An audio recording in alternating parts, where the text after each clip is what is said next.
কালো গেঞ্জি গায়ে পুলিশের সামনে বুক টান করে দাঁড়ায় আবু সাইদ।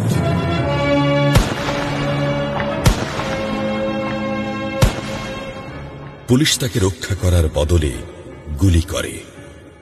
ঠাস ঠুস কয়েকটা গুলির মধ্যে একটা গুলি লাগে তার কোমরে। খানিকটা ভাঁজ হয়ে যায় শরীর। সম্ভবত সে বুঝতে পারে নাই। ঘাড় ঘুরিয়ে কোমর দেখার চেষ্টা করে একবার, তারপর আবার আগের মতো আবার দুই হাত প্রসারিত করে সিনা টান করে দাঁড়ায়।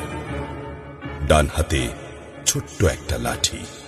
বিশ্ববিদ্যালয়ের প্রধান ফটকের পাশে বেশ কয়েকজন পুলিশ, হাতে রাইফেল, রাইফেলের তাজা গুলি, আবারও গুলির শব্দ। পরে গুলিটা কোথায় লাগলো বোঝা গেল না। তবে আবু সাইদ টলছে। পড়বে পড়বে ভাব, কিন্তু সে সোজা হয়ে দাঁড়ানোর চেষ্টা করছে। গুলি খাওয়ার আগে ফেসবুকে তার শেষ পোস্ট ছিল, যতদিন বেঁচে আছেন মেরুদণ্ড নিয়ে বাঁচুন।